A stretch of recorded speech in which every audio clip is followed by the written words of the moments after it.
Judges Chapter 1. After the death of Joshua, the Israelites inquired of Jehovah, "Who of us will go up first to fight against the Canaanites?" Jehovah replied, "Judah will go up.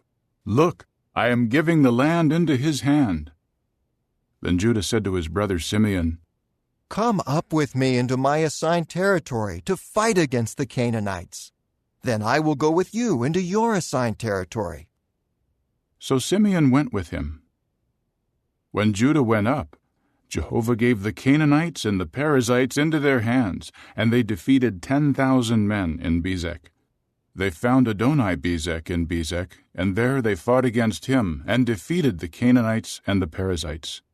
When Adoni-Bezek fled, they chased him and caught him and cut off his thumbs and his big toes. Then Adoni-Bezek said, "There are 70 kings whose thumbs and big toes were cut off, and who are picking up food under my table. Just as I have done, so God has repaid me." After that, they brought him to Jerusalem, and he died there. Furthermore, the men of Judah fought against Jerusalem and captured it.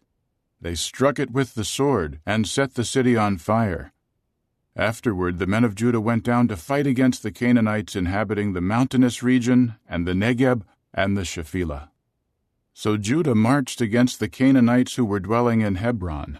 The name of Hebron was previously Kiriath Arba, and they struck down Sheshai, Ahiman, and Talmai.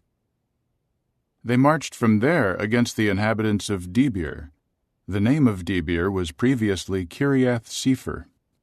Then Caleb said, "To the man who strikes Kiriath Sepher and captures it, I will give my daughter Achsah as a wife." And Othniel, the son of Kenaz, Caleb's younger brother, captured it. So he gave him his daughter Achsah as a wife. While she was going home, she urged him to ask her father for a field. Then she dismounted from her donkey. Caleb asked her, "What do you want?" She said to him, "Please grant me a blessing, for you have given me a piece of land in the south. Give me also Galath-Maim." So Caleb gave her Upper Galath and Lower Galath. And the descendants of the Kenite, Moses' father-in-law, came up from the city of palm trees with the people of Judah to the wilderness of Judah, south of Arad. They went there and settled among the people.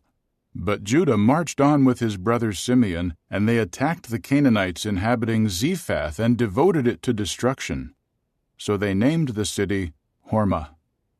Then Judah captured Gaza and its territory, Ashkelon and its territory, and Ekron and its territory. Jehovah was with Judah, and they took possession of the mountainous region, but they could not drive out the inhabitants of the plain, because they had war chariots with iron scythes.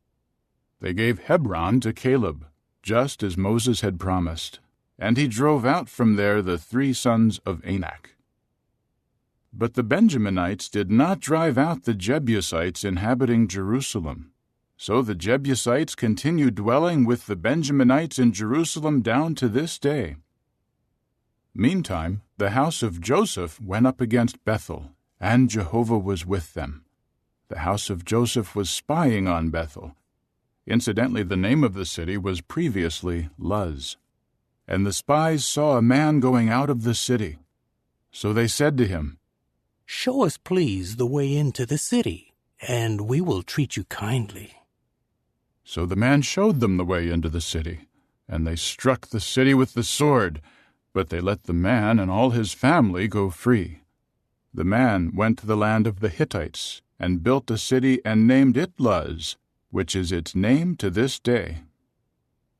Manasseh did not take possession of Beth-shean and its dependent towns, Taanach and its dependent towns, the inhabitants of Dor and its dependent towns, the inhabitants of Ibleam and its dependent towns, and the inhabitants of Megiddo and its dependent towns. The Canaanites persisted in dwelling in this land. When Israel grew stronger, they subjected the Canaanites to forced labor, but they did not drive them out completely. Nor did Ephraim drive out the Canaanites who were dwelling in Gezer. The Canaanites continued to dwell among them in Gezer. Zebulun did not drive out the inhabitants of Kitron and the inhabitants of Nahalol. The Canaanites continued to dwell among them and were subjected to forced labor.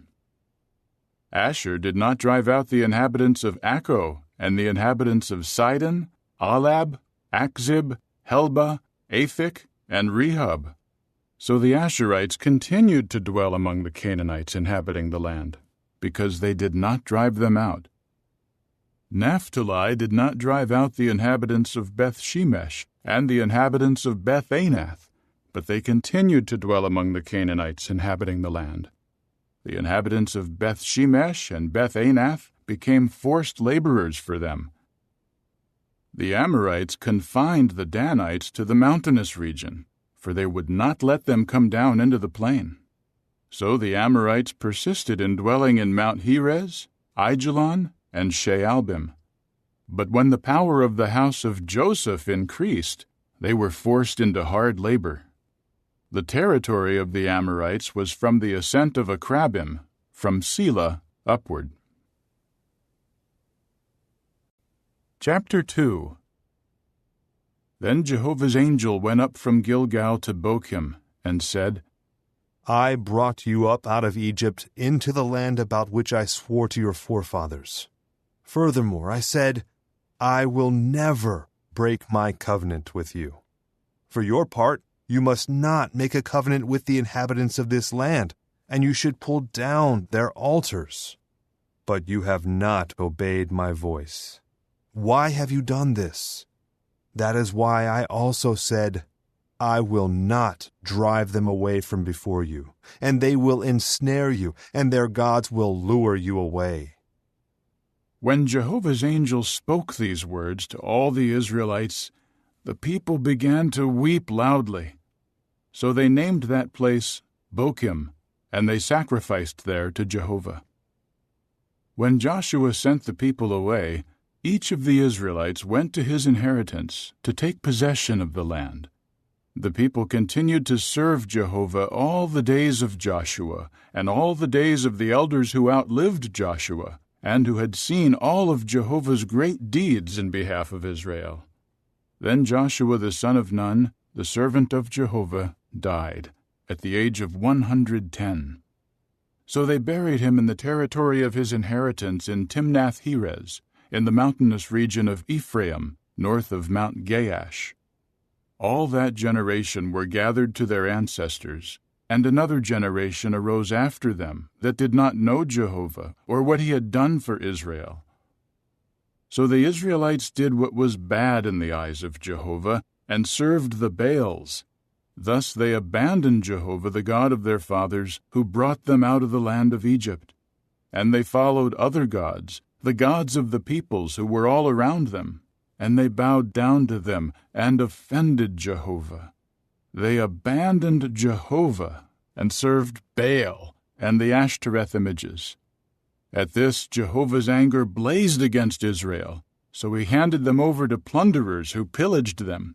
He sold them into the hand of the enemies around them, and they were no longer able to hold their own against their enemies.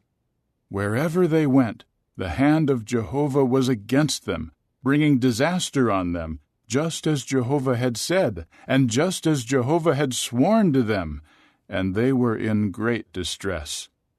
So Jehovah would raise up judges who would save them from the hand of their plunderers. But they refused to listen even to the judges, and would prostitute themselves to other gods and bow down to them. They quickly turned aside from the way in which their forefathers had walked, those who had obeyed the commandments of Jehovah. They failed to do that. Whenever Jehovah did raise up judges for them, Jehovah would be with the judge and save them from the hand of their enemies all the days of the judge. For Jehovah was moved to pity over their groaning, caused by those who oppressed them and those who were treating them abusively. But when the judge died, they would again act more corruptly than their fathers, by following other gods, serving them, and bowing down to them. They did not abandon their practices and their stubborn behavior. Finally, Jehovah's anger blazed against Israel, and he said, "Because this nation has violated my covenant that I commanded their forefathers, and they have disobeyed me, I, for my part, will not drive out from before them even one of the nations that Joshua left behind when he died. This is to test whether Israel will keep Jehovah's way by walking in it as their fathers did." So Jehovah allowed these nations to remain. He did not drive them out quickly, and he did not give them into Joshua's hand. Chapter 3. These are the nations that Jehovah allowed to remain, so that they could test all those of Israel who had not experienced any of the wars of Canaan. This was so that succeeding generations of Israelites would experience war, those who had not experienced such things before. The 5 lords of the Philistines, and all the Canaanites, the Sidonians, and the Hivites inhabiting Mount Lebanon from Mount Baal-Hermon as far as Lebo-Hamath. They served as a means of testing Israel to determine whether Israel would obey Jehovah's commandments that he had given their fathers through Moses. So the Israelites lived among the Canaanites, the Hittites, the Amorites, the Perizzites, the Hivites, and the Jebusites. They would take their daughters as wives, and their own daughters they gave to their sons, and they began serving their gods. So the Israelites did what was bad in Jehovah's eyes, and they forgot Jehovah their God, and were serving the Baals and the sacred poles. At this Jehovah's anger blazed against Israel, and he sold them into the hand of Cushan-Rishathaim, the king of Mesopotamia. The Israelites served Cushan-Rishathaim for 8 years. When the Israelites called to Jehovah for help, Jehovah raised up a savior to rescue the Israelites, Othniel, the son of Kenaz, the younger brother of Caleb. The Spirit of Jehovah came upon him, and he became the judge of Israel. When he went out to battle, Jehovah gave Cushan-Rishathaim, the king of Mesopotamia, into his hand, so that he prevailed over Cushan-Rishathaim. After that, the land had rest for 40 years. Then Othniel, the son of Kenaz, died. And once again, the Israelites began doing what was bad in Jehovah's eyes. So Jehovah let Eglon, the king of Moab, prevail over Israel, because they did what was bad in Jehovah's eyes. Furthermore, he brought against them the Ammonites and the Amalekites. They attacked Israel and captured the city of palm trees. The Israelites served Eglon, the king of Moab, for 18 years. Then the Israelites called to Jehovah for help. So Jehovah raised up for them a savior, Ehud, the son of Gera, a Benjaminite who was left-handed. In time, the Israelites sent tribute through him to Eglon, the king of Moab. Meanwhile, Ehud made for himself a 2-edged sword, a cubit long, and he strapped it underneath his garment, on his right thigh. He then presented the tribute to Eglon, the king of Moab. Now Eglon was a very fat man. When Ehud finished presenting the tribute, he sent away the people who had carried the tribute. But after reaching the carved images at Gilgal, he himself went back and said, "I have a secret message for you, O king." So the king said, "Silence!" With that, all his attendants left him. So Ehud came to him as he was sitting alone in his cool roof chamber. Then Ehud said, "I have a message from God for you." So he rose up from his throne. Then Ehud drew the sword from his right thigh with his left hand and plunged it into his belly.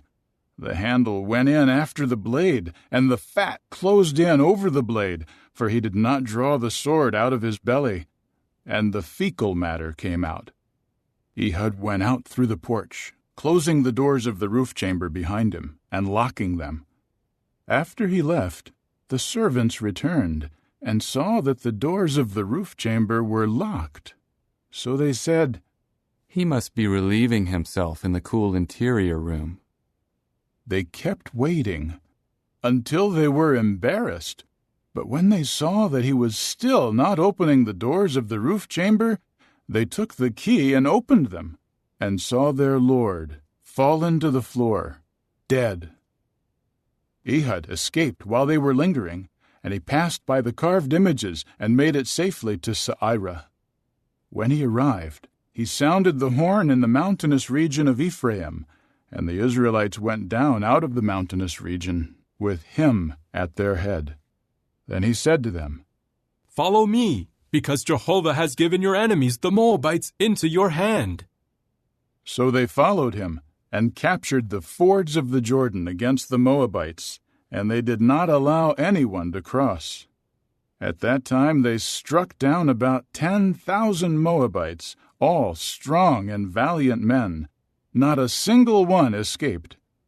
So Moab was subdued on that day under Israel's hand, and the land had rest for 80 years. After him was Shamgar the son of Anath, who struck down 600 Philistine men with a cattle goad. He too saved Israel. Chapter 4. But after Ehud died, the Israelites again did what was bad in Jehovah's eyes. So Jehovah sold them into the hand of Jabin, the king of Canaan, who reigned in Hazor. The chief of his army was Sisera, who lived in Harosheth of the nations. The Israelites cried out to Jehovah, because Jabin had 900 war chariots with iron scythes, and he harshly oppressed the Israelites for 20 years. Now Deborah, a prophetess, the wife of Lapidoth, was judging Israel at that time. She used to sit under Deborah's palm tree between Ramah and Bethel, in the mountainous region of Ephraim. The Israelites would go up to her for judgment.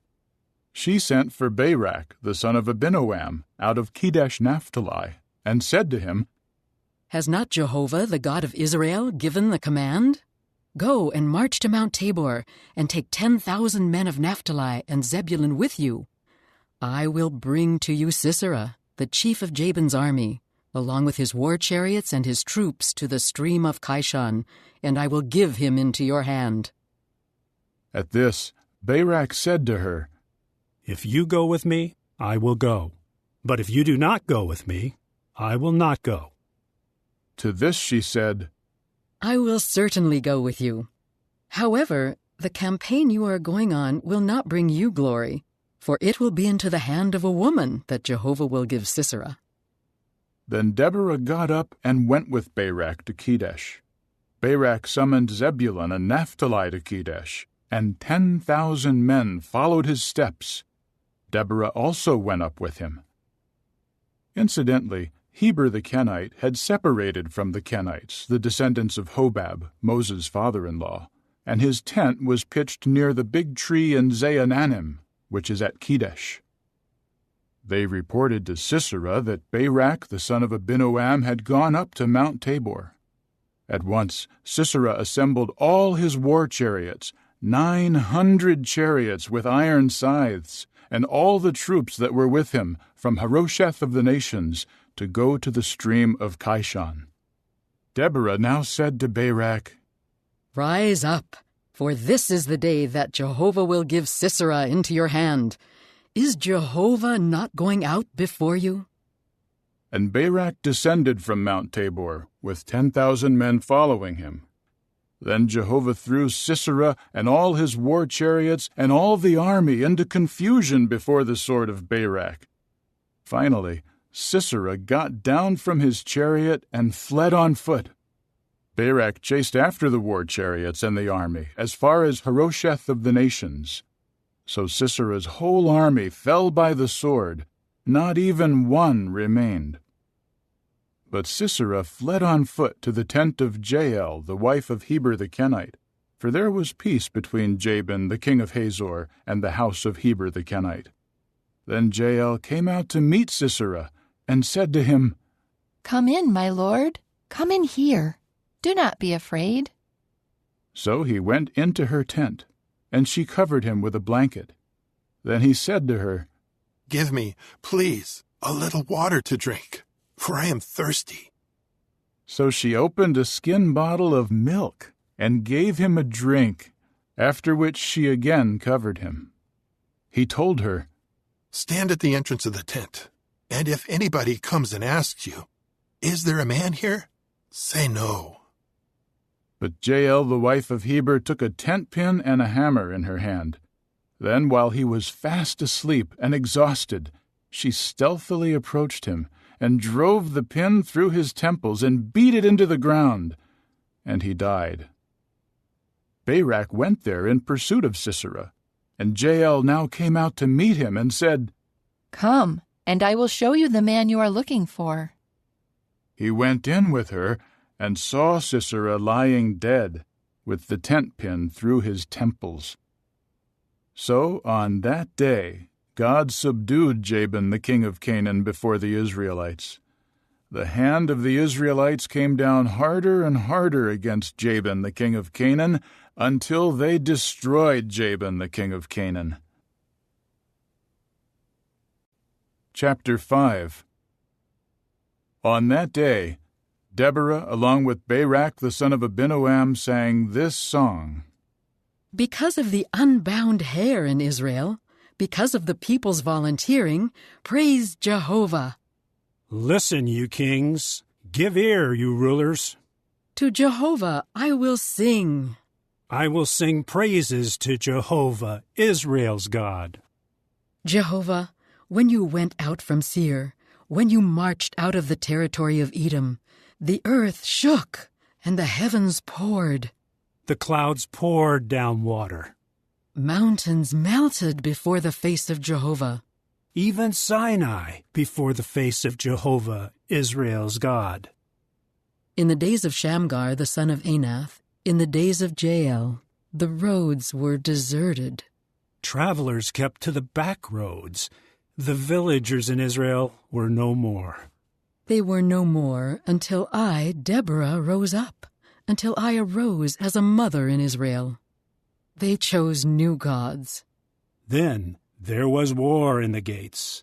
A shield could not be seen, nor a lance, among 40,000 in Israel. My heart is with the commanders of Israel, who went as volunteers with the people. Praise Jehovah. You riders on tawny donkeys, you who sit on fine carpets, and you who walk on the road, consider.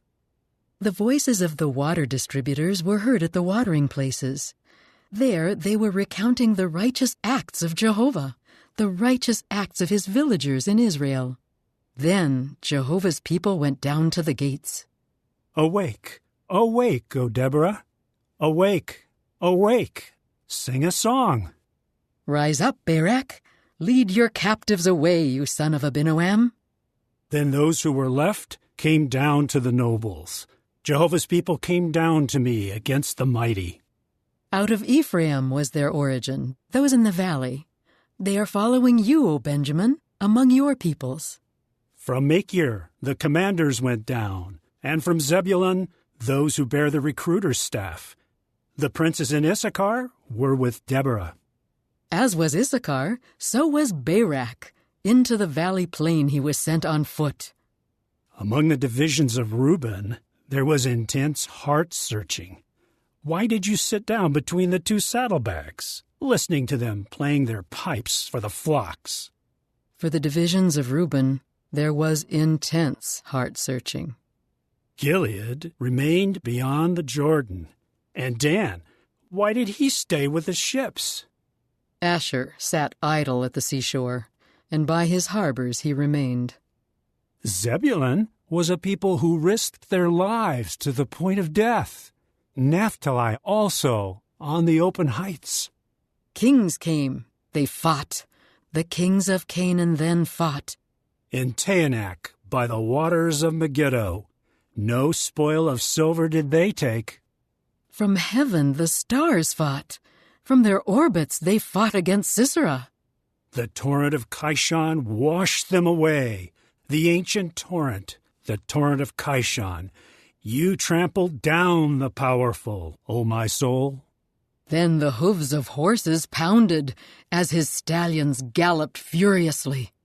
"Curse Meroz," said the angel of Jehovah. "Yes, curse its inhabitants, for they did not come to the assistance of Jehovah, with the mighty ones." Most blessed of women is Jael, the wife of Heber the Kenite. She is most blessed of women living in tents. He asked for water. She gave him milk. In a majestic banquet bowl she offered curdled milk. With her hand she reached for the tent pin, her right hand for the workman's mallet. And she hammered Sisera. She crushed his head, and she smashed and pierced his temples. Between her feet he collapsed. He fell and lay still. Between her feet he collapsed and fell. Where he collapsed, there he fell, defeated. From the window, a woman looked out. Sisera's mother peered out from the lattice. Why is his chariot delayed in coming? Why are the hoofbeats of his chariot so late? The wisest of her noble ladies would answer her. Yes, she too would repeat to herself, "They must be dividing the spoil they found. A girl, 2 girls, to every warrior. Spoil of dyed cloth for Sisera, spoil of dyed cloth. An embroidered garment, dyed cloth. 2 embroidered garments for the necks of the plunderers." So let all your enemies perish, O Jehovah. But let those who love you be like the sun, rising in its glory. And the land had rest for 40 years. Chapter 6. But the Israelites again did what was bad in the eyes of Jehovah. So Jehovah gave them into the hand of Midian for 7 years. The hand of Midian dominated over Israel. Because of Midian, the Israelites made hiding places for themselves in the mountains, in the caves, and in the places difficult to approach. If Israel sowed seed, Midian and Amalek and the Easterners would attack them. They would camp against them and ruin the produce of the land all the way to Gaza, and they left nothing for Israel to eat, and no sheep or bull or donkey. For they would come up with their livestock and tents as numerous as the locusts, and they and their camels could not be numbered, and they would come into the land to destroy it. So Israel became greatly impoverished on account of Midian, and the Israelites called to Jehovah for help. When the Israelites called to Jehovah for help because of Midian, Jehovah sent to the Israelites a prophet who said to them, "This is what Jehovah, the God of Israel, says. I brought you up from Egypt, and thus brought you out of the house of slavery. So I rescued you from the hand of Egypt, and from all your oppressors, and drove them out from before you, and gave you their land. And I said to you, I am Jehovah your God. You must not fear the gods of the Amorites in whose land you are dwelling. But you did not obey me." Later, Jehovah's angel came and sat under the big tree that was in Ophrah, which belonged to Joash the Abiezrite. His son Gideon was beating out wheat in the winepress in order to hide it from Midian. Jehovah's angel appeared to him and said, "Jehovah is with you, you mighty warrior." At this Gideon said to him, "Pardon me, my lord, but if Jehovah is with us, why has all of this come upon us? Where are all his wonderful acts that our fathers related to us, saying, 'Did Jehovah not bring us up out of Egypt?' Now Jehovah has deserted us and given us into Midian's hand." Jehovah faced him and said, "Go with the strength you have, and you will save Israel out of Midian's hand. Is it not I who send you?" Gideon answered him, "Pardon me, Jehovah. How can I save Israel? Look, my clan is the least in Manasseh, and I am the most insignificant in my father's house." But Jehovah said to him, "Because I will be with you, You will strike down Midian as if they were one man." Then he said to him, "If now I have found favor in your eyes, show me a sign that you are the one speaking with me. Please do not depart from here until I return with my gift and set it before you." So he said, "I will stay here until you return." And Gideon went in and prepared a young goat, and made unleavened bread from an ephah of flour. He put the meat in the basket, and the broth in the cooking pot. Then he brought them out to him, and served them under the big tree.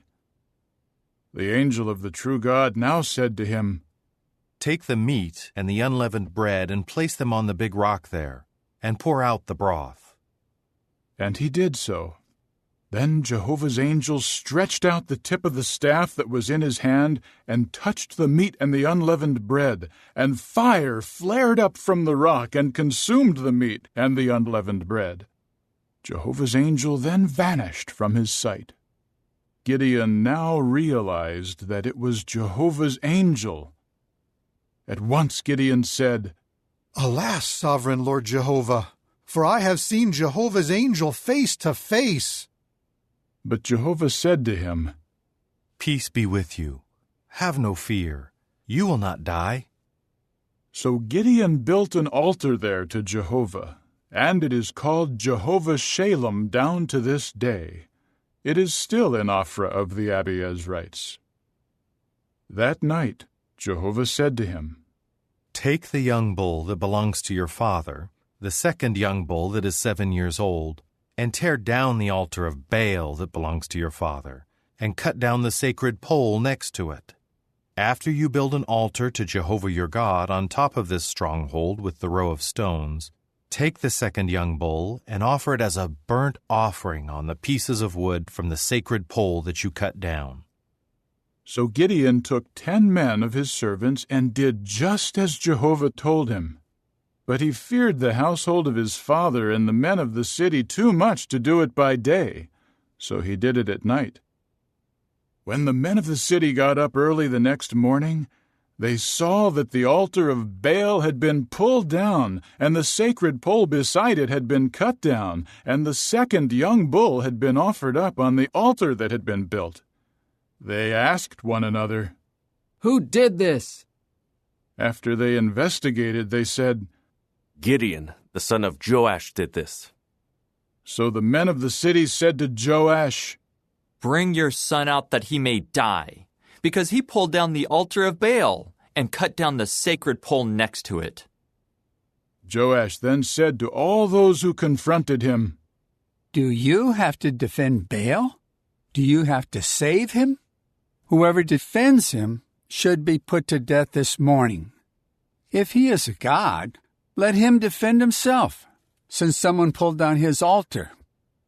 And he called Gideon Jerubbaal on that day, saying, "Let Baal defend himself, for someone has pulled down his altar." All Midian and Amalek and the Easterners joined forces, and they crossed over into the valley of Jezreel and camped. Then Jehovah's Spirit came upon Gideon, and he sounded the horn, and the Abiezrites rallied behind him. He sent out messengers through all of Manasseh, and they too rallied behind him. He also sent out messengers through Asher, Zebulun, and Naphtali, and they came up to meet him. Then Gideon said to the true God, "If you are saving Israel by means of me, just as you have promised, here I am laying a fleece of wool on the threshing floor. If there is dew on the fleece only, but all the ground around it is dry, then I will know that you will save Israel by means of me, just as you have promised." And that is how it happened. When he rose up early the next day and wrung the fleece, he squeezed off enough dew from the fleece to fill a large banquet bowl with water. However, Gideon said to the true God, "Do not let your anger burn against me, but let me ask just once more. Let me please make just one more test with the fleece. Please let the fleece alone be dry, while there is dew all over the ground." So that is what God did that night. Only the fleece was dry, and there was dew all over the ground. Chapter 7. Then Jerubbaal, that is, Gideon, and all the people with him, rose early and encamped at the spring of Harod, while the camp of Midian was north of him at the hill of Moreh in the valley plain. Jehovah now said to Gideon, "There are too many people with you for me to give Midian into their hand. Otherwise, Israel might brag about itself against me and say, 'My own hand saved me.'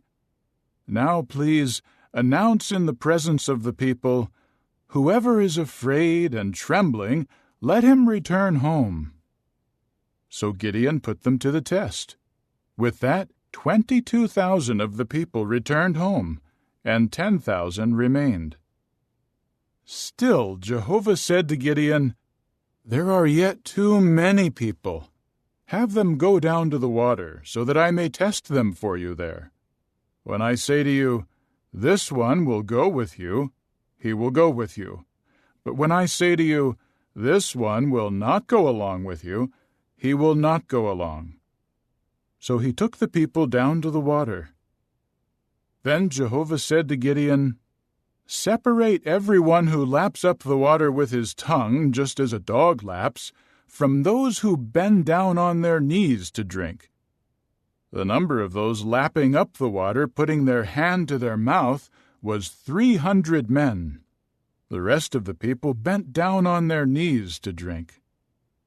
Jehovah now said to Gideon, "I will save you with the 300 men who lapped the water, and I will give Midian into your hand.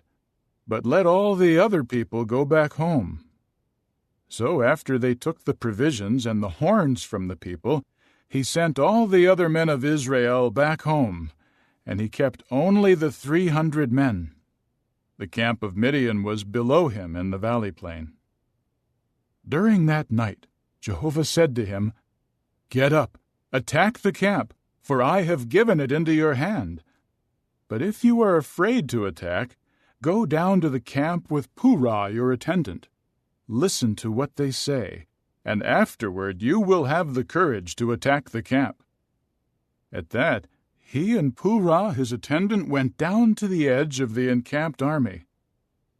Now Midian and Amalek and all the Easterners covered the valley plain like a swarm of locusts, and their camels were without number, as many as the grains of sand on the seashore. Gideon now came, and there was a man relating a dream to his companion. And he said, "This is the dream I had. There was a round loaf of barley bread rolling into the camp of Midian. It came to a tent and struck it so hard that it collapsed. Yes, it turned the tent upside down, and the tent fell flat." At this his companion said, "This can only be the sword of Gideon, the son of Joash, a man of Israel. God has given Midian and all the camp into his hand." As soon as Gideon heard him relate the dream and its interpretation, he bowed down to worship. After that he returned to the camp of Israel and said, "Get up, for Jehovah has given the camp of Midian into your hand." Then he divided the 300 men into 3 bands, and gave all of them horns and large empty jars with torches inside the jars. Then he said to them, "Watch me and do exactly what I do. When I come to the edge of the camp, you should do just as I do. When I blow the horn, I and all who are with me, you also must blow the horns all around the camp and shout, 'For Jehovah and for Gideon.'" Gideon and the 100 men who were with him came to the edge of the camp at the start of the middle night watch, just after the sentries were posted. They blew the horns and smashed the large water jars that were in their hands. So the 3 bands blew the horns and shattered the large jars. They held the torches in their left hands and blew the horns in their right hands, and they called out, "The sword of Jehovah and of Gideon." All the while each man stood in his place all around the camp, and the whole army ran away, shouting as they fled. The 300 continued to blow the horns, and Jehovah turned the sword of each one against the other throughout the camp. And the army fled as far as Beth-shittah on to Zererah, as far as the outskirts of Abel-Meholah by Tabbath. And the men of Israel were called together from Naphtali, Asher, and all of Manasseh, and they chased after Midian. Gideon sent messengers into all the mountainous region of Ephraim, saying, "Go down to attack Midian, and capture the access to the waters as far as Beth-barah and the Jordan." So all the men of Ephraim were gathered together, and they captured the waters as far as Beth-barah and the Jordan. They also captured the 2 princes of Midian, Oreb and Zeeb. They killed Oreb on the rock of Oreb, and they killed Zeeb at the winepress of Zeeb. They kept on pursuing Midian, and they brought the heads of Oreb and Zeeb to Gideon in the region of the Jordan.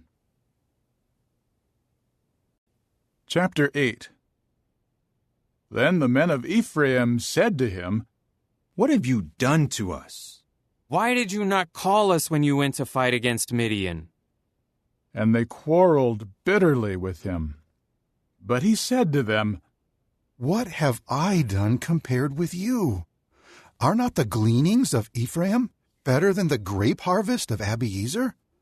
It was into your hand that God gave Midian's princes Oreb and Zeeb, and what have I done compared with you?" When he spoke this way, they calmed down.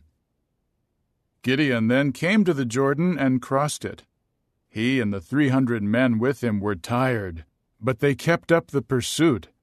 So he said to the men of Succoth, "Please give loaves of bread to the people following me, for they are tired, and I am chasing after Zebah and Zalmunna, the kings of Midian." But the princes of Succoth said, "Are the palms of Zebah and Zalmunna already in your hand, so that we should give bread to your army?" At this Gideon said, "Just for that, when Jehovah gives Zebah and Zalmunna into my hand, I will give you a thrashing with the thorns and the briars of the wilderness." And he went up from there to Penuel and made the same request. But the men of Penuel gave him the same answer as the men of Succoth. So he said also to the men of Penuel, "When I return in peace, I will pull down this tower." Now Zebah and Zalmunna were in Karkor with their armies, about 15,000 men. These were all who remained of the entire army of the Easterners, for 120,000 men armed with swords had fallen. Gideon continued up by the way of the tent-dwellers east of Nobah and Jogbehah, and attacked the camp, which was off guard. When Zebah and Zalmunna fled, he pursued and captured the 2 Midianite kings, Zebah and Zalmunna, throwing the whole camp into a panic. Gideon the son of Joash then returned from the war by way of the pass that goes up to Heres. En route, he captured and interrogated a young man from Succoth. So the young man wrote out for him the names of the princes and elders of Succoth, 77 men. With that, he went to the men of Succoth and said, "Here are Zebah and Zalmunna, about whom you taunted me, saying, 'Are the palms of Zebah and Zalmunna already in your hand, so that we should give bread to your exhausted men?'" Then he took the elders of the city, and with thorns and briars of the wilderness, he taught the men of Succoth a lesson. And he pulled down the tower of Penuel and killed the men of the city. He asked Zebah and Zalmunna, "What sort of men did you kill in Tabor?" To this they said, "They were like you. Each one looked like the son of a king." At that he said, "They were my brothers, the sons of my mother. As surely as Jehovah lives, if you had spared their lives, I would not have to kill you." Then he said to Jether, his firstborn, "Get up, kill them." But the young man did not draw his sword. He was afraid, for he was still a young man. So Zebah and Zalmunna said, "Get up yourself and slay us, for a man is judged by his mightiness." So Gideon got up and killed Zebah and Zalmunna, and took the crescent-shaped ornaments that were on the necks of their camels. Later the men of Israel said to Gideon, "Rule over us, you and your son and your grandson as well, for you saved us out of the hand of Midian." But Gideon said to them, "I will not rule over you, nor will my son rule over you. Jehovah is the one who will rule over you." Gideon continued, "Let me make one request of you, that each of you give me a nose ring from his spoil." For they had gold nose rings because they were Ishmaelites. They replied, "We will surely give them." With that, they spread out a robe, and each man threw a nose ring from his spoil on it. The weight of the gold nose rings that he had requested amounted to 1,700 gold shekels, besides the crescent-shaped ornaments, the pendants, the purple wool garments worn by the kings of Midian, and the necklaces from the camels. Gideon made it into an ephod and exhibited it in his city, Ophrah. And all Israel committed spiritual prostitution with it there, and it served as a snare to Gideon and to his household. Thus Midian was subdued before the Israelites, and they did not challenge them again. And the land had rest for 40 years in the days of Gideon. So Jerubbaal the son of Joash returned to his home and stayed there. Gideon became father to 70 sons, for he had many wives. His concubine in Shechem also bore him a son, and he named him Abimelech. And Gideon the son of Joash died at a good old age, and was buried in the tomb of Joash his father, in Ophrah of the Abiezrites. As soon as Gideon died, the Israelites again committed spiritual prostitution with the Baals, and they appointed Baal-berith as their god. The Israelites did not remember Jehovah their God, who had rescued them from the hand of all their enemies around them, nor did they show loyal love toward the household of Jerubbaal, that is, Gideon, in return for all the good that he had done for Israel. Chapter 9. In time, Abimelech the son of Jerubbaal went to his mother's brothers in Shechem, and he said to them and to all the family of his grandfather, "Please ask all the leaders of Shechem, which is better for you, for all 70 sons of Jerubbaal to rule over you, or for one man to rule over you? And remember that I am your own bone and flesh." So his mother's brothers said this in his behalf to all the leaders of Shechem, and their hearts were inclined to follow Abimelech, for they said, "He is our own brother."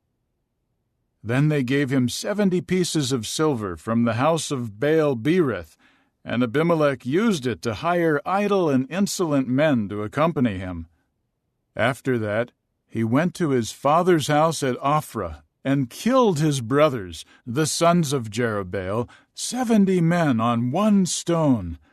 The only survivor was Jotham, the youngest son of Jerubbaal, because he hid. Then all the leaders of Shechem and all Beth Millo gathered together and made Abimelech king, close by the big tree, by the pillar that was in Shechem. When they reported it to Jotham, he at once went and stood on the top of Mount Gerizim and called out in a loud voice to them, "Listen to me, you leaders of Shechem, and then God will listen to you. Once there were trees that went to anoint a king over them. So they said to the olive tree, 'Rule over us.' But the olive tree said to them, 'Must I give up my oil, which they use to glorify God and men, to go and wave over the other trees?' Then the tree said to the fig tree, 'Come and rule over us.' But the fig tree said to them, "Must I give up my sweetness and my good fruitage to go and wave over the other trees?" Next, the tree said to the vine, "Come and rule over us." The vine replied to them, "Must I give up my new wine that makes God and men rejoice to go and wave over the trees?" Finally, all the other trees said to the bramble, "Come and rule over us." At this, the bramble said to the trees, "If you are really anointing me as king over you, come and seek refuge under my shadow.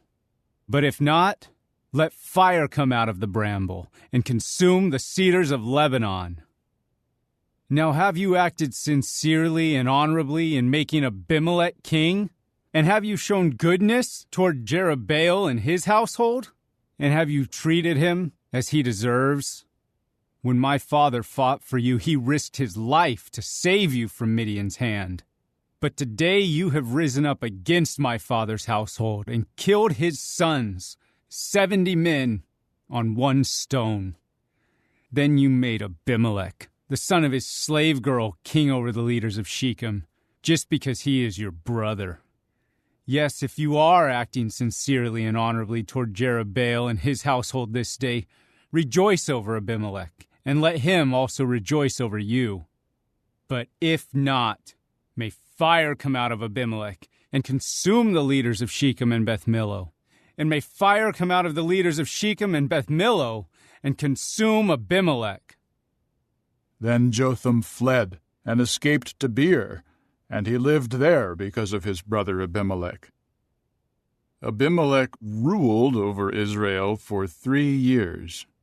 Then God let hostility develop between Abimelech and the leaders of Shechem, and they dealt treacherously with Abimelech. This was so that the violence done to the 70 sons of Jerubbaal might be avenged, so as to place responsibility for their blood on their brother Abimelech for killing them, and on the leaders of Shechem for helping him to kill his brothers. So the leaders of Shechem set men to ambush him on the mountaintops, and they would rob everyone who passed by them on the road.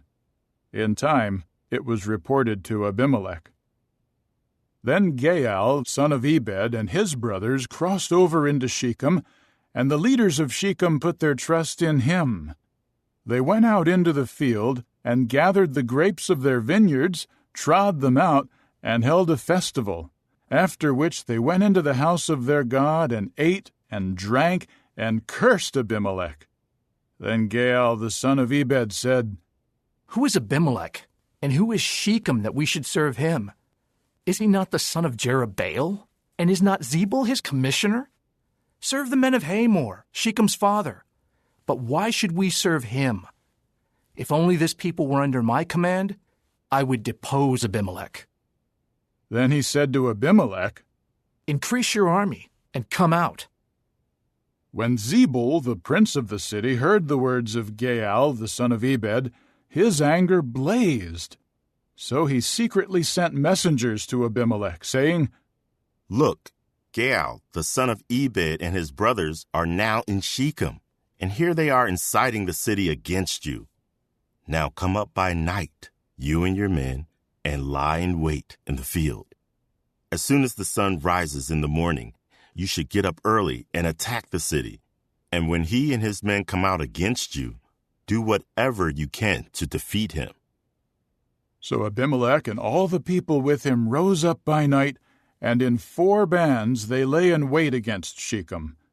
When Gaal, the son of Ebed, went out and stood at the entrance of the city gate, Abimelech and the people with him rose up from the ambush. When Gaal saw the people, he said to Zebul, "Look, there are people coming down from the mountaintops." But Zebul said to him, "You are seeing the shadows of the mountains, as if they were men." Gaal later said, "Look, people are coming down from the center of the land, and one band is coming by the way of the big tree of Meonanim." Zebul replied to him, "Where now is your boast? Who is Abimelech, that we should serve him? Are these not the people you rejected? Go out now and fight against them."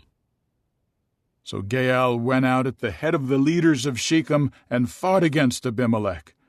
Abimelech pursued him, and Gaal fled from him, and many fell slain as far as the entrance of the city gate. And Abimelech continued to dwell in Arumah, and Zebul drove Gaal and his brothers out of Shechem. The next day the people went out into the field, and Abimelech was told about it. So he took the people and divided them into 3 bands, and lay in wait in the field. When he saw the people going out of the city, he attacked them and struck them down. Abimelech and the bands with him charged forward and took a position at the entrance of the city gate, while 2 bands attacked all who were in the field, and they struck them down.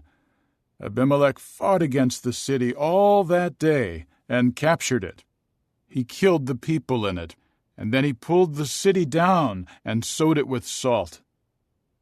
When all the leaders of the Tower of Shechem heard about this, they immediately went to the vault of the house of El-Berith.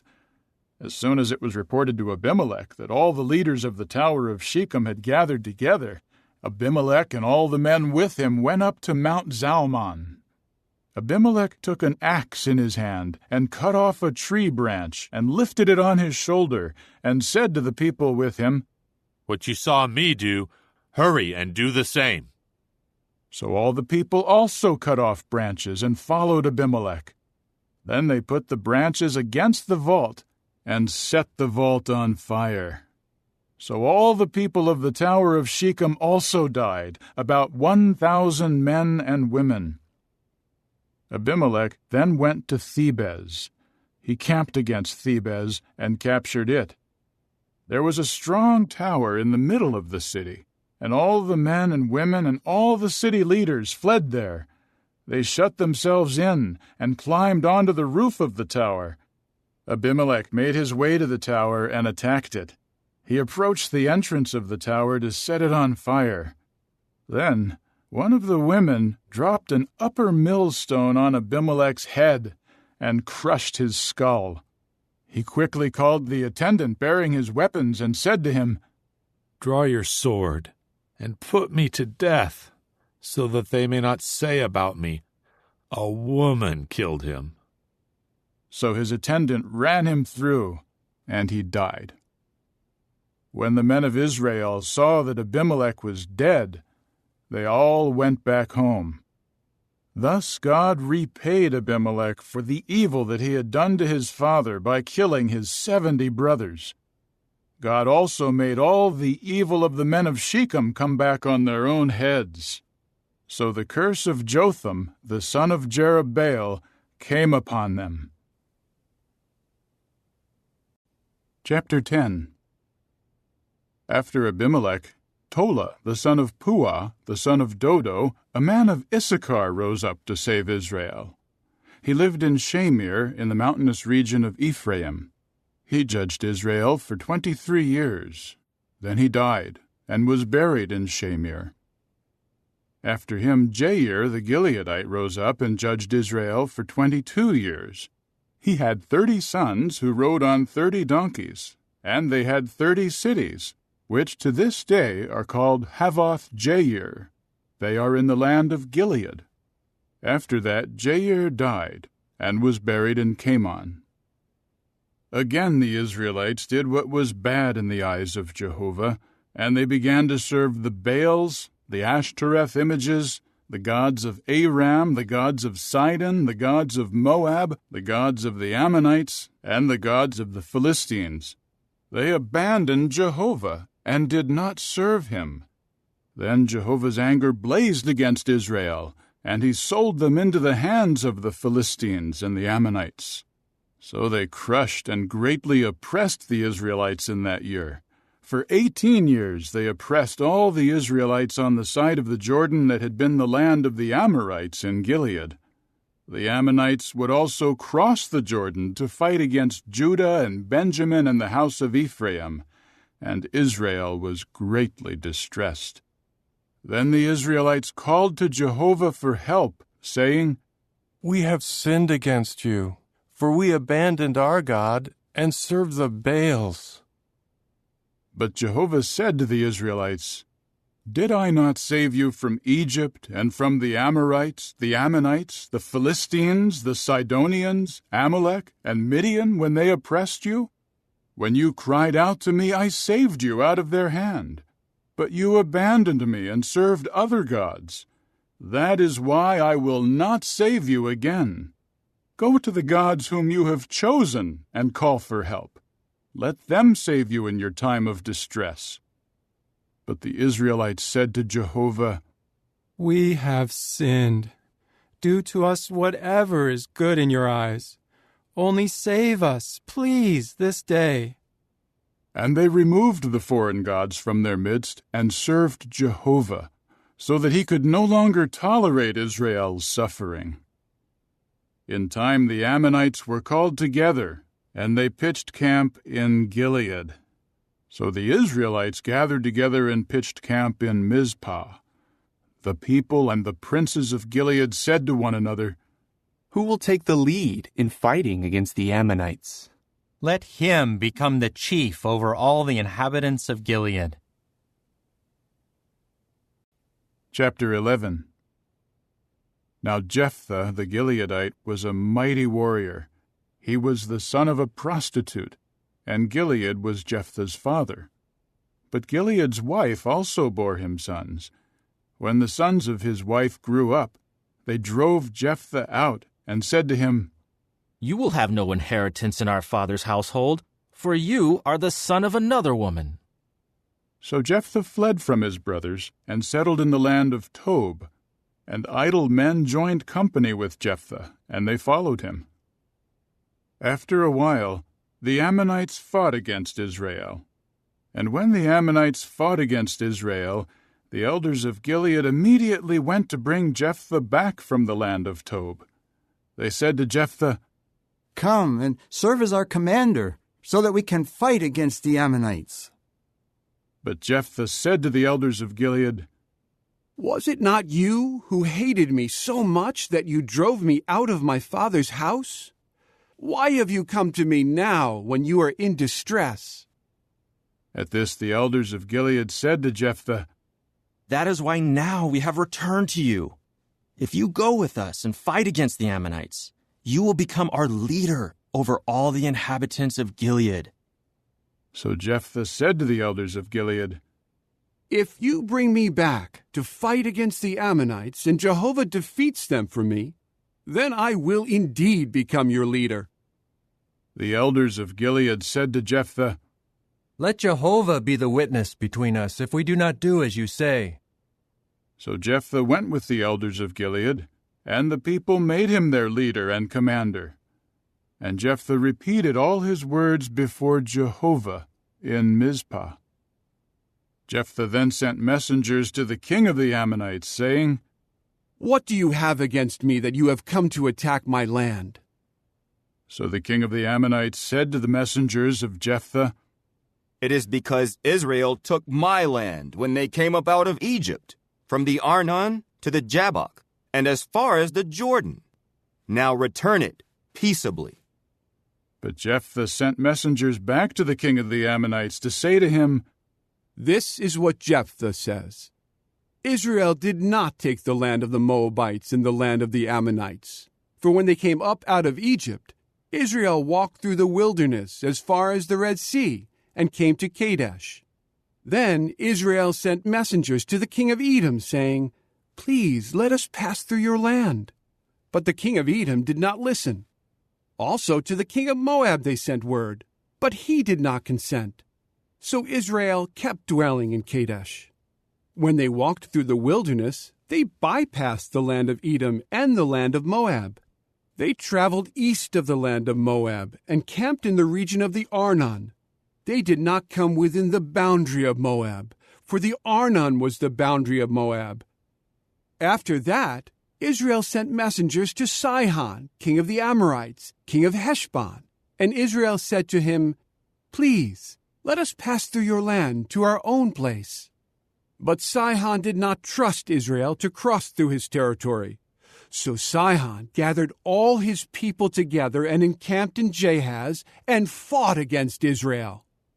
At this, Jehovah, the God of Israel, gave Sihon and all his people into Israel's hand, so that they defeated them, and Israel took possession of all the land of the Amorites, the inhabitants of that land. Thus they took possession of all the territory of the Amorites, from the Arnon to the Jabbok, and from the wilderness to the Jordan. It was Jehovah, the God of Israel, who drove out the Amorites from before his people Israel. And now, would you drive them out? Do you not possess whatever your God Chemosh gives you to possess? So everyone whom Jehovah our God has driven out from before us is the one we will drive out. Now are you any better than Balak, the son of Zippor, the king of Moab? Did he ever contend with Israel, or did he ever fight against them? While Israel was dwelling in Heshbon and its dependent towns, and in Aroer and its dependent towns, and in all the cities that are by the banks of the Arnon for 300 years, why did you never try to take them back during that time? I have not sinned against you, but you are wrong to attack me. Let Jehovah, the judge, be judged today between the people of Israel and the people of Ammon. But the king of the Ammonites would not listen to the message that Jephthah sent to him. Jehovah's Spirit came upon Jephthah, and he passed through Gilead and Manasseh to go to Mizpah of Gilead, and from Mizpah of Gilead he continued on to the Ammonites. Then Jephthah made a vow to Jehovah and said, If you give the Ammonites into my hand, then whoever comes out of the door of my house to meet me when I return in peace from the Ammonites will become Jehovah's, and I will offer that one up as a burnt offering. So Jephthah went to fight against the Ammonites, and Jehovah gave them into his hand. He struck them down with a very great slaughter, from Aroer all the way to Minnith, 20 cities, and as far as Abel-Keramim. Thus the Ammonites were subdued before the Israelites. Finally, Jephthah came to his home in Mizpah, and look, his daughter was coming out to meet him, playing the tambourine and dancing. Now she was his one and only child. Besides her, he had neither son nor daughter. When he saw her, he ripped his garments and said, Oh no, my daughter, you have broken my heart, for you have become the one I have banished. Now I have opened my mouth to Jehovah, and I am unable to turn back. But she said to him, My father, if you have opened your mouth to Jehovah, do to me as you have promised, since Jehovah has executed vengeance for you upon your enemies, the Ammonites. She then said to her father, Let this be done for me. Let me be alone for 2 months, and let me go away into the mountains, and let me weep over my virginity with my female companions. At this he said, Go.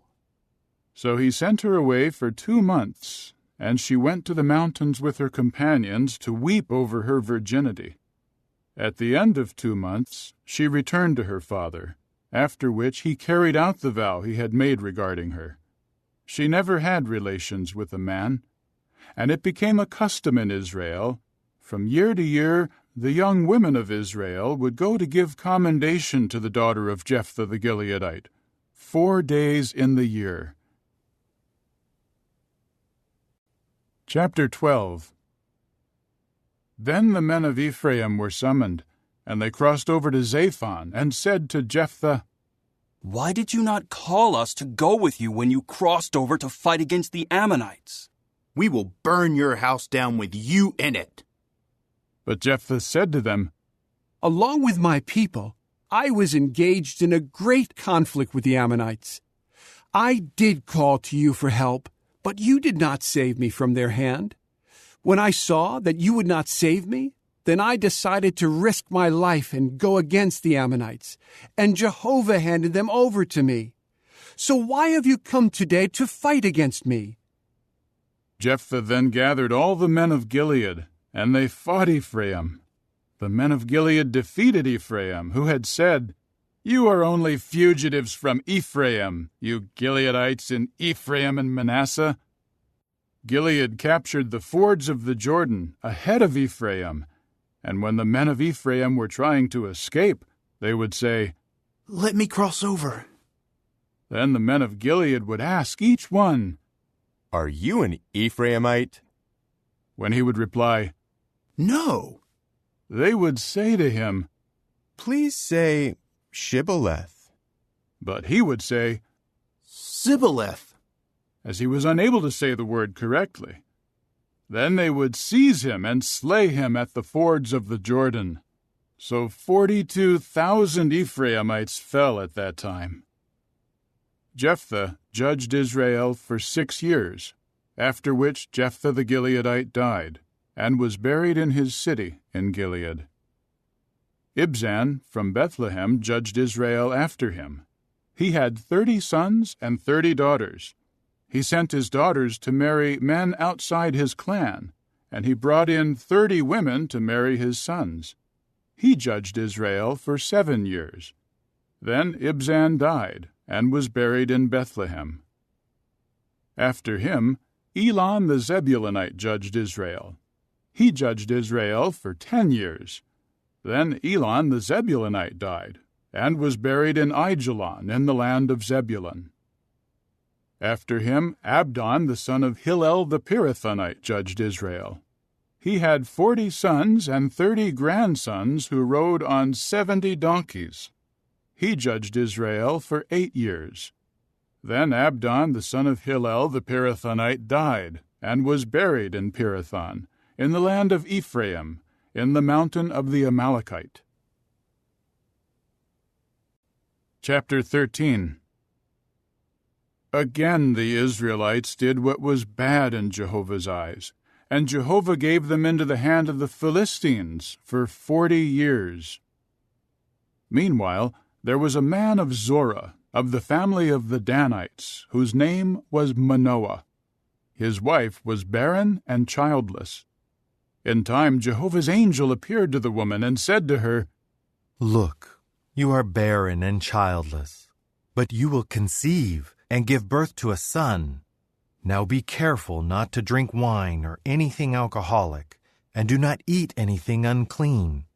Look, you will conceive and give birth to a son, and no razor should touch his head, because the child will be a Nazirite of God from birth, and he will take the lead in saving Israel out of the hand of the Philistines." Then the woman went and told her husband, "A man of the true God came to me, and his appearance was like an angel of the true God, very awe-inspiring. I did not ask him where he was from, nor did he tell me his name. But he said to me, 'Look, you will conceive and give birth to a son. Now do not drink wine or anything alcoholic, and do not eat anything unclean, because the child will be a Nazirite of God from birth until the day of his death.'" Manoah pleaded with Jehovah and said, "Pardon me, Jehovah. Please, let the man of the true God whom you just sent come again to instruct us about what we should do with the child who will be born." So the true God listened to Manoah, and the angel of the true God came again to the woman while she was sitting in the field. Her husband Manoah was not with her. The woman quickly ran and told her husband, "Look, the man who came to me the other day has appeared to me." Then Manoah got up and went with his wife. He came to the man and said to him, "Are you the man who spoke to my wife?" He said, "I am." Then Manoah said, "May your words come true. What will be the child's manner of life, and what will be his work?" So Jehovah's angel said to Manoah, "Your wife should keep herself from everything that I mentioned to her. She should not eat anything that the grapevine produces. She should not drink wine or anything alcoholic, and she should not eat anything unclean.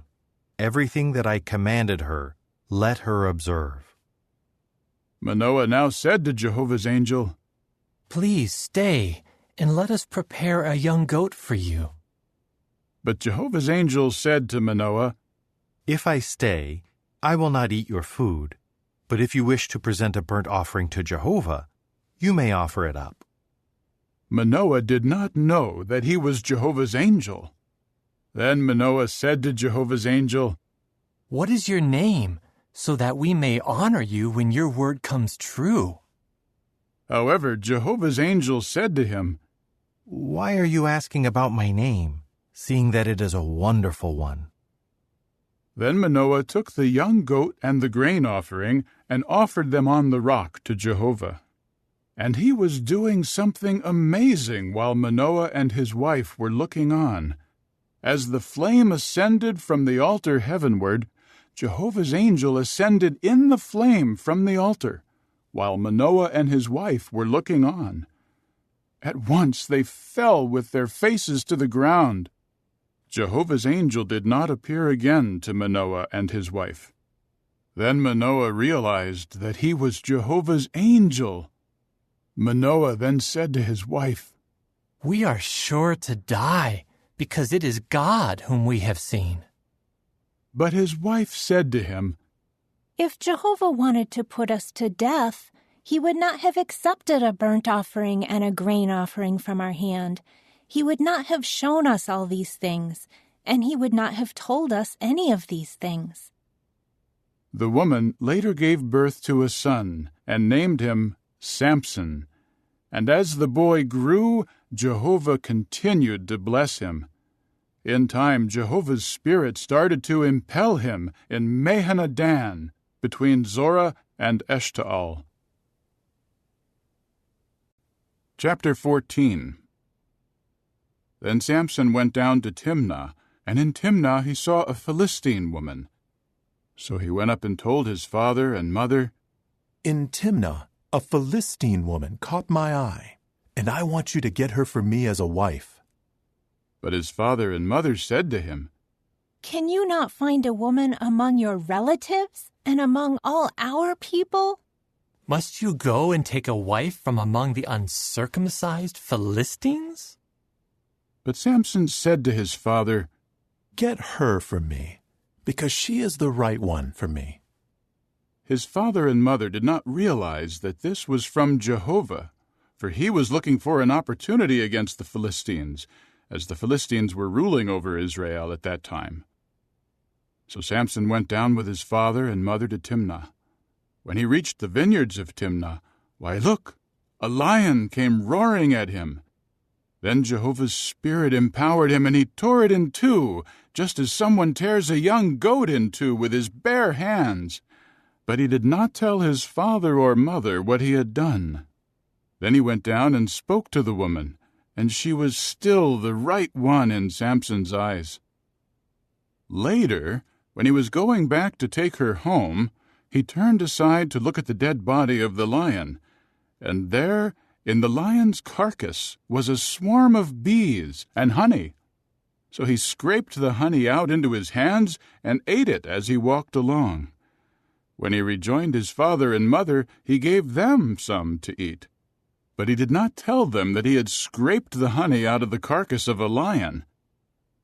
His father went down to the woman, and Samson held a banquet there, for that was what the young men used to do.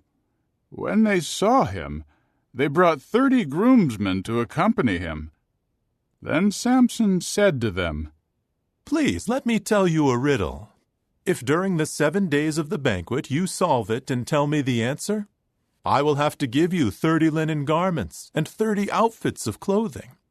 But if you are unable to tell me the answer, you must give me 30 linen garments and 30 outfits of clothing. They said, Tell us your riddle. We want to hear it. So he said to them, Out of the eater came something to eat, and out of the strong came something sweet. They were unable to solve the riddle for 3 days. On the 4th day, they said to Samson's wife, Trick your husband so that he will tell us the answer to the riddle. Otherwise, we will burn you and your father's house with fire. Did you invite us here to take our possessions? So Samson's wife wept over him and said, You must hate me. You do not love me. You told a riddle to my people, but you have not told the answer to me. At this he said to her, Why, I have not told it even to my own father and mother. Should I tell it to you? But she kept weeping over him the rest of the 7-day banquet. He finally told her on the 7th day because she had pressured him. Then she told her people the answer to the riddle. So on the 7th day, before the sun set, the men of the city said to him, What is sweeter than honey, and what is stronger than a lion? He replied to them, If you had not plowed with my young cow, you would not have solved my riddle. Then Jehovah's Spirit empowered him, and he went down to Ashkelon and struck down 30 of their men, and took their clothing, and gave the outfits to those who had answered the riddle. He was furious as he went back up to his father's house. Samson's wife was then given to one of his groomsmen, who had accompanied him. Chapter 15. After a while, in the days of the wheat harvest, Samson went to visit his wife, bringing a young goat. He said, I wish to go in to my wife in the bedroom. But her father did not allow him to go in. Her father said, I thought you must surely hate her, so I gave her to your groomsmen. Is not her younger sister more attractive than she is? Please, take her instead. However, Samson said to them, This time I cannot be blamed by the Philistines for harming them. So Samson went and caught 300 foxes. Then he took torches, turned the foxes tail to tail, and put one torch between each pair of tails. Then he set fire to the torches, and sent the foxes out into the fields of standing grain of the Philistines. He set on fire everything from sheaf to standing grain, as well as the vineyards and the olive groves.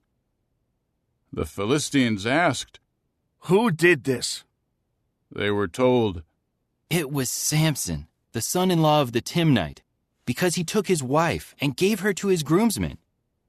At that, the Philistines went up and burned her and her father with fire.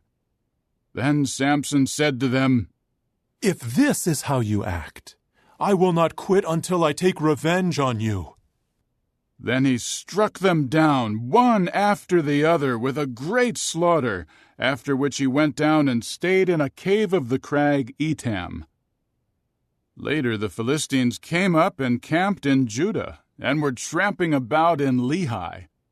Then the men of Judah said, Why have you come up against us?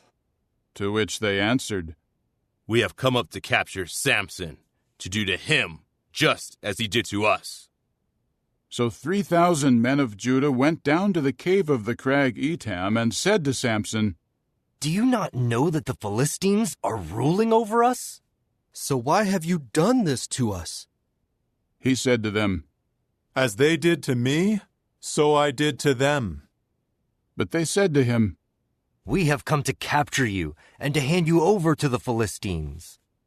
Then Samson said, Swear to me that you yourselves will not assault me.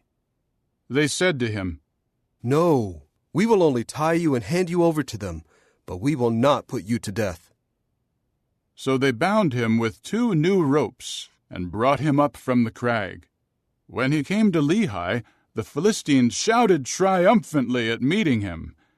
Then Jehovah's Spirit empowered him, and the ropes on his arms became like linen threads that were scorched with fire, and his fetters melted off his hands. He now found a fresh jawbone of a male donkey. He reached out and grabbed it and struck down 1,000 men with it. Then Samson said, With the jawbone of a donkey, 1 heap, 2 heaps. With the jawbone of a donkey I struck down 1,000 men. When he finished speaking, he threw the jawbone away and called that place Ramath-Lehi.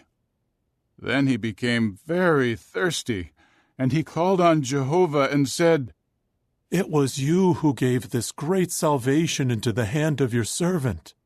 But now am I to die of thirst and fall into the hands of the uncircumcised?"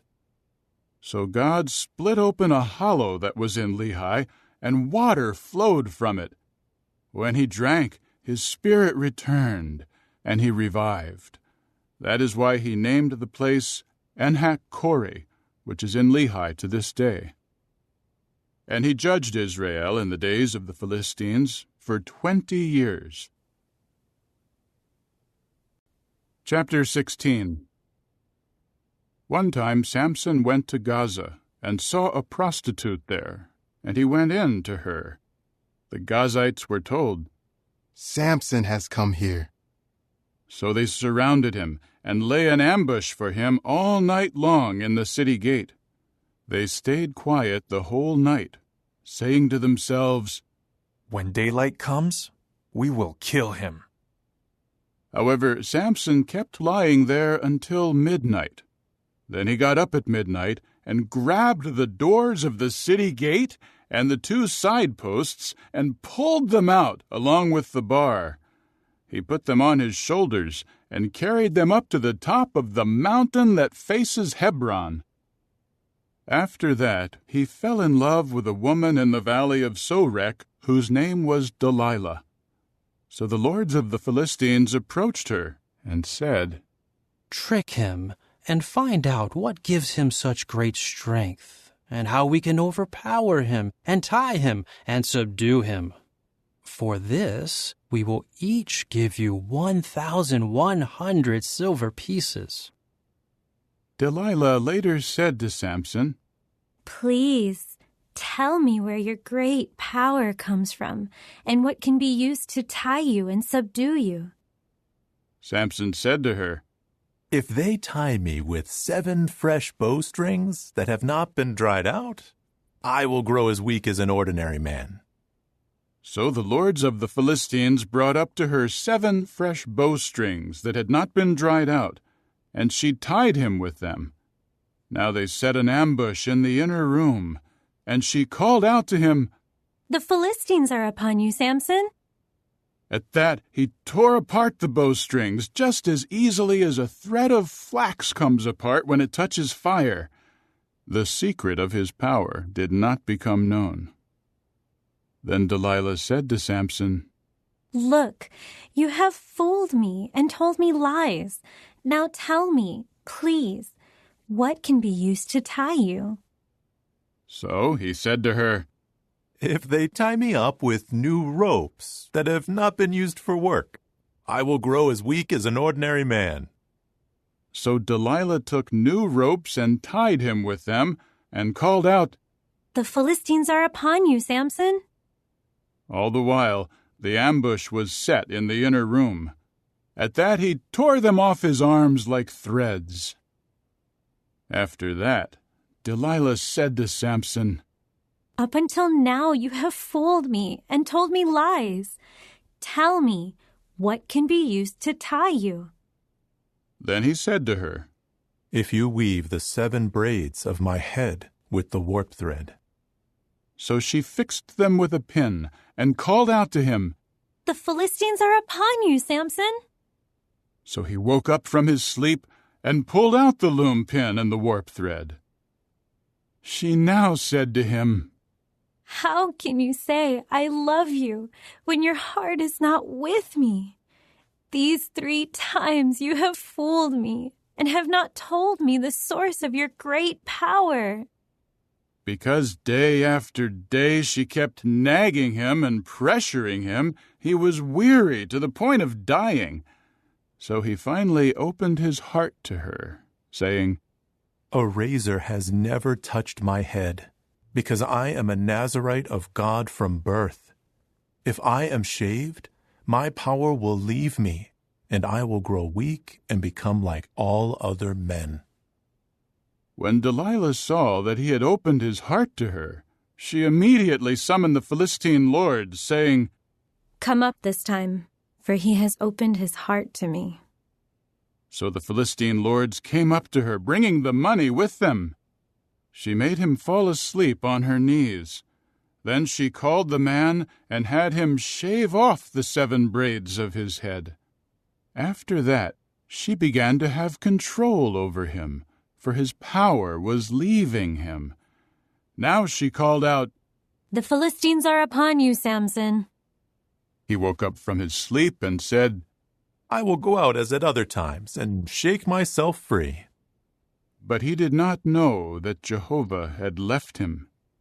So the Philistines seized him and bored his eyes out. Then they brought him down to Gaza and bound him with 2 copper fetters, and he became a grinder of grain in the prison. But the hair of his head started to grow back again after he had been shaved.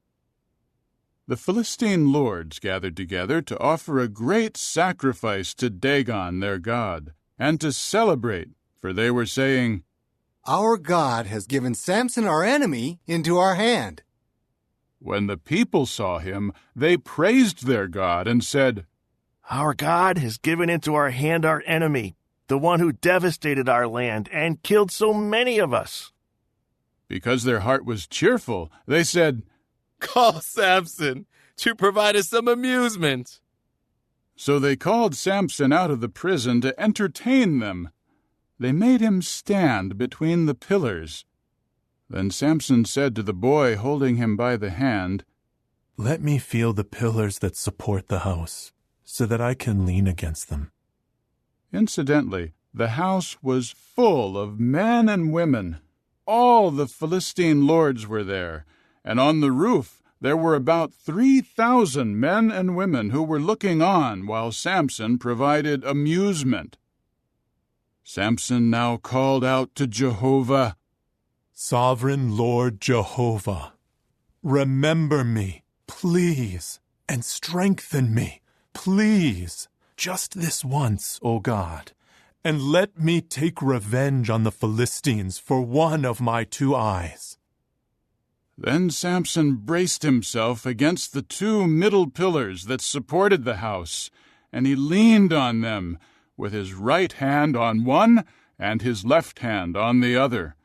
Samson called out, "Let me die with the Philistines." Then he pushed with all his might, and the house fell on the lords and all the people in it. So he killed more at his death than he had killed during his life. Later his brothers and all his father's family came down to take him back. They brought him up and buried him between Zorah and Eshtaol in the tomb of Manoah, his father. He had judged Israel for 20 years. Chapter 17. There was a man of the mountainous region of Ephraim named Micah. He said to his mother, "The 1,100 silver pieces that were taken from you, about which you pronounced a curse, which I heard. Look, the silver is with me. I was the one who took it." At that his mother said, "May Jehovah bless my son." So he gave the 1,100 pieces of silver back to his mother. But his mother said, "I will without fail sanctify the silver to Jehovah from my hand, for my son to use in making a carved image and a metal statue. Now I give it back to you." After he returned the silver to his mother took 200 silver pieces and gave them to the silversmith. He made a carved image and a metal statue, and they were put in Micah's house. This man Micah had a house of gods, and he made an ephod and teraphim statues and installed one of his sons to serve as priest for him. In those days there was no king in Israel. Each one was doing what was right in his own eyes. Now there was a young man of Bethlehem in Judah, who was of the family of Judah. He was a Levite who had been living there for a time. The man left the city of Bethlehem in Judah to find a place to live. While on his journey, he came to the mountainous region of Ephraim, to the house of Micah. Then Micah said to him, Where do you come from? He replied, I am a Levite from Bethlehem in Judah, and I am on my way to find a place to live. So Micah said to him, Stay with me and serve as a father and a priest for me. I will give you 10 silver pieces a year, and a set of garments, and your food. So the Levite went in. Thus the Levite agreed to stay with the man, and the young man became like one of his sons. Furthermore, Micah installed the Levite to serve as a priest for him, and he lived in the house of Micah. Then Micah said, Now I know that Jehovah will be good to me, for the Levite has become my priest. Chapter 18. In those days there was no king in Israel. And in those days the tribe of the Danites was looking for an inheritance to dwell in, because until then they had not received an inheritance among the tribes of Israel. The Danites sent 5 men from among their family, capable men from Zorah and Eshtaol, to spy out the land and to explore it. They said to them, Go, explore the land. When they came to the mountainous region of Ephraim, to the house of Micah, they spent the night there. While they were near the house of Micah, they recognized the voice of the young Levite man. So they went over to him and asked, Who brought you here? What are you doing in this place? What is keeping you here? He replied to them, Thus and so Micah did for me, and he hired me to serve as priest for him. Then they said to him, Please, ask God whether our journey will be successful. The priest said to them, Go in peace. Jehovah is with you on your journey. So the 5 men went on and came to Laish. They saw how the people in it were dwelling in self-reliance in the manner of the Sidonians. They were quiet and unsuspecting, and no oppressive conqueror was in the land to disturb them. They were far away from the Sidonians, and they had no dealings with anyone else. When they returned to their brothers at Zorah and Eshtaol, their brothers said to them, How did it go? They replied, Let us go up against them, for we have seen that the land is very good. Why are you hesitant? Do not delay to go in to take possession of the land. When you arrive, you will find an unsuspecting people, and the land is spacious. God has given it into your hand, a place where there is no lack of anything on the earth. Then 600 men armed for battle from the family of the Danites departed from Zorah and Eshtaol. They went up and camped at Kiriath Jearim in Judah. That is why that place which is west of Kiriath Jearim is called Mehanadan to this day. They went from there to the mountainous region of Ephraim and came to the house of Micah. Then the 5 men who had gone to spy out the land of Laish said to their brothers, Did you know that there are in these houses an ephod, teraphim statues, a carved image, and a metal statue? Think about what you should do. So they stopped there and came to the house of the young Levite man at the house of Micah and asked how he was. All the while the 600 men of Dan, armed for battle, stood at the entrance of the gate. The 5 men who had gone to spy out the land went inside to take the carved image, the ephod, the teraphim statues, and the metal image. The priest was standing at the entrance of the gate with the 600 men armed for battle. They went into the house of Micah and took the carved image, the ephod, the teraphim statues, and the metal image. The priest said to them, What are you doing? But they said to him, Be quiet. Put your hand over your mouth and come with us to be a father and a priest for us. Which is better, for you to be a priest to the house of one man, or to become a priest to a tribe and family in Israel? So the priest was satisfied, and he took the ephod, the teraphim statues, and the carved image, and went off with the people. Then they turned to go on their way, putting the children, the livestock, and the valuable things ahead of them. They had gone some distance away from the house of Micah, when the men who lived in the houses near the house of Micah gathered together and caught up with the Danites. When they cried out to the Danites, they turned to face them and said to Micah, "What is the matter? Why have you been gathered together?" So he said, "You have taken my gods that I made, and you have gone off with the priests too. What do I have left? How then can you ask me, what is the matter with you?" The Danites replied, "Do not raise your voice against us. Otherwise, angry men may assault you, and that would cost you your life and the lives of your household." So the Danites went on their way, and Micah, seeing that they were stronger than he was, turned and went back to his house. After they took what Micah had made, as well as his priest, they went to Laish, to a people quiet and unsuspecting. They struck them down with the sword and burned the city with fire. There was no one to rescue it, for it was far from Sidon, and they had no dealings with anyone else, and it was in the valley plain that belonged to Beth Rehob.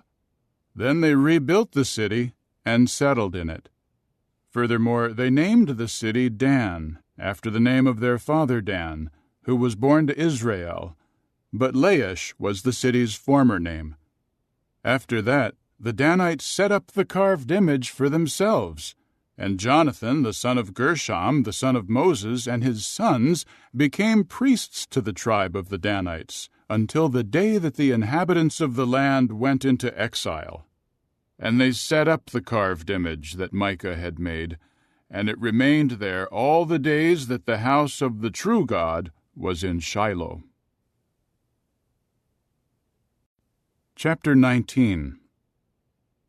In those days, when there was no king in Israel, a Levite who was then living in a remote part of the mountainous region of Ephraim took a concubine from Bethlehem in Judah as his wife. But his concubine was unfaithful to him, and she left him to go to her father's house at Bethlehem in Judah. She remained there for 4 months. Then her husband went after her to persuade her to come back. He had his male attendant and a couple of donkeys with him. So she brought him into her father's house. When her father saw him, he was glad to meet him.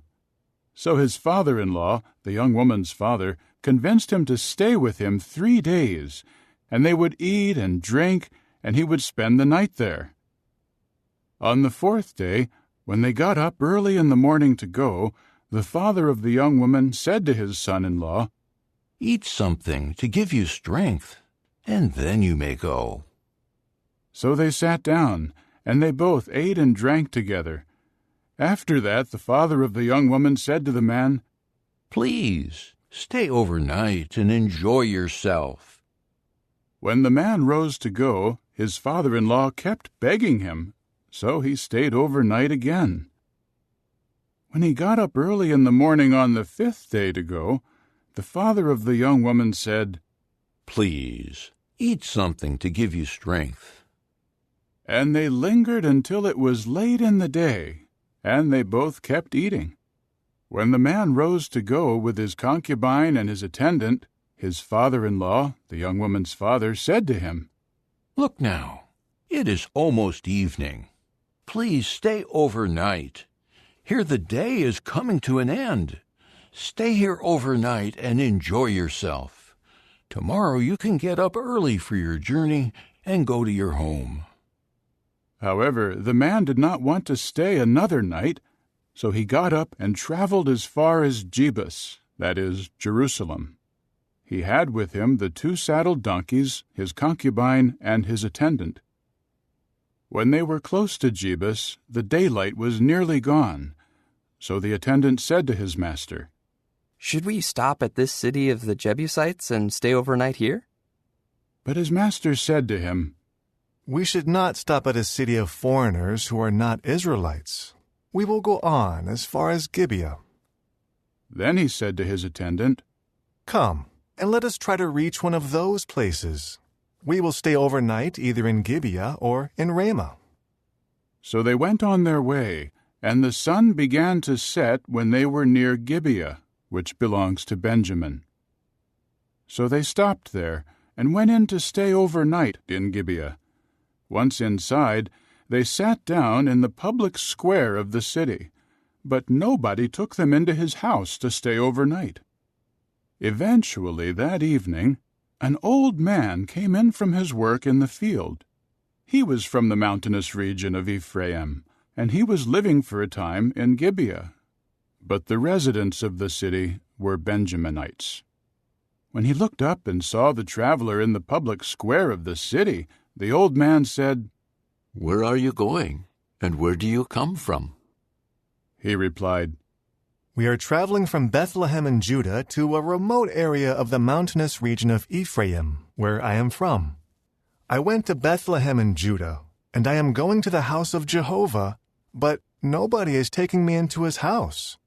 We have enough straw and fodder for our donkeys, and bread and wine for me, the woman, and our attendant. There is nothing lacking." However, the old man said, "May you have peace. Let me take care of anything you need. Just do not stay overnight in the public square." So he brought him into his house and gave feed to the donkeys. Then they washed their feet and ate and drank. While they were enjoying themselves, some worthless men of the city surrounded the house and were pounding on the door, and they kept saying to the old man who owned the house, "Bring out the man who came into your house, so that we may have sex with him." At that, the owner of the house went out and said to them, "No, my brothers, do not act wickedly. Please, this man is a guest in my house. Do not commit this disgraceful act. Here are my virgin daughter and this man's concubine. Let me bring them out, and you can humiliate them if you must. But you must not commit this disgraceful act toward this man." But the men refused to listen to him. So the man grabbed hold of his concubine and brought her outside to them. They raped her and abused her all night long until the morning. Then they sent her away at the break of dawn. Early in the morning, the woman came and fell down at the entrance of the man's house where her master was, and lay there until it was light. When her master got up in the morning and opened the doors of the house to go out to resume his journey, he saw the woman, his concubine, lying at the entrance of the house with her hands on the threshold. So he said to her, "Get up, let us go." But there was no answer. The man then put her on the donkey and set out for his home. When he reached his house, he took the slaughtering knife and took hold of his concubine and cut her up limb by limb into 12 pieces, and sent one piece into each territory of Israel. All who saw it said, "Such a thing has never happened or been seen from the day that the Israelites went up out of the land of Egypt down to this day." Consider it, take counsel, and tell us what to do. Chapter 20. Consequently, all the Israelites came out from Dan down to Beersheba, and from the land of Gilead, and the entire assembly gathered unitedly before Jehovah at Mizpah. So the chiefs of the people and all the tribes of Israel took their places in the congregation of God's people, 400,000 foot soldiers, armed with swords. The Benjaminites heard that the men of Israel had gone up to Mizpah. Then the men of Israel said, "Tell us, how did this terrible thing happen?" At this, the Levite man, the husband of the murdered woman, said in answer, "I came to Gibeah of Benjamin with my concubine to stay overnight. And the inhabitants of Gibeah rose up against me and surrounded the house by night. They meant to kill me, but they raped my concubine instead, and she died. So I took my concubine's body and cut it up, and sent the pieces into every part of Israel's inheritance, because they had committed a shameful and disgraceful act in Israel. Now all you people of Israel, give your advice and counsel here." Then all the people rose up in unison and said, "Not one of us will go to his tent or return to his house. Now this is what we will do to Gibeah. We will go up against it by lot. We will take 10 men out of 100 from all the tribes of Israel, and 100 out of 1,000, and 1,000 out of 10,000, to collect provisions for the army, so that they may take action against Gibeah of Benjamin, in view of the disgraceful act that they committed in Israel." Thus all the men of Israel were gathered against the city, united as allies. Then the tribes of Israel sent men to all the tribesmen of Benjamin, saying, "What is this terrible thing that has happened among you? Now hand over the worthless men from Gibeah, so that we may put them to death and clear out what is bad from Israel." But the Benjaminites refused to listen to their Israelite brothers.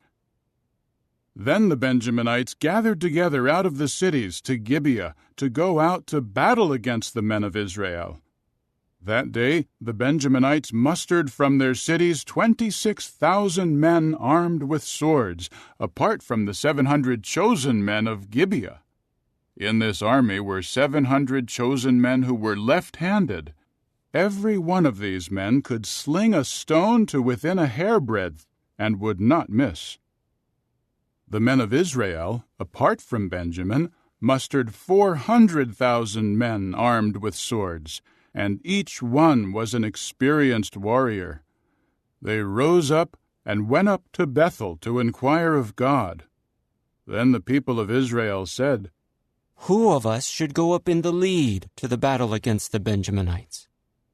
Jehovah replied, "Judah is to take the lead." After that, the Israelites rose up in the morning and camped against Gibeah. The men of Israel now went out to battle against Benjamin. They drew up in battle formation against them at Gibeah. So the Benjaminites came out from Gibeah and struck down 22,000 men of Israel on that day. However, the army of the men of Israel showed themselves courageous and again drew up in battle formation, in the same place as on the first day. Then the Israelites went up and wept before Jehovah until the evening, and inquired of Jehovah, "Should we again go into battle against our brothers, the people of Benjamin?" To this Jehovah said, "Go up against them." So the Israelites drew near to the Benjaminites on the second day. In turn, Benjamin came out from Gibeah to meet them on the second day, and struck down another 18,000 Israelites, all of them armed with swords. At that, all the men of Israel went up to Bethel. They wept and sat there before Jehovah, and they fasted on that day until the evening, and offered up burnt offerings and communion offerings before Jehovah. After that, the men of Israel inquired of Jehovah, for the ark of the covenant of the true God was there in those days.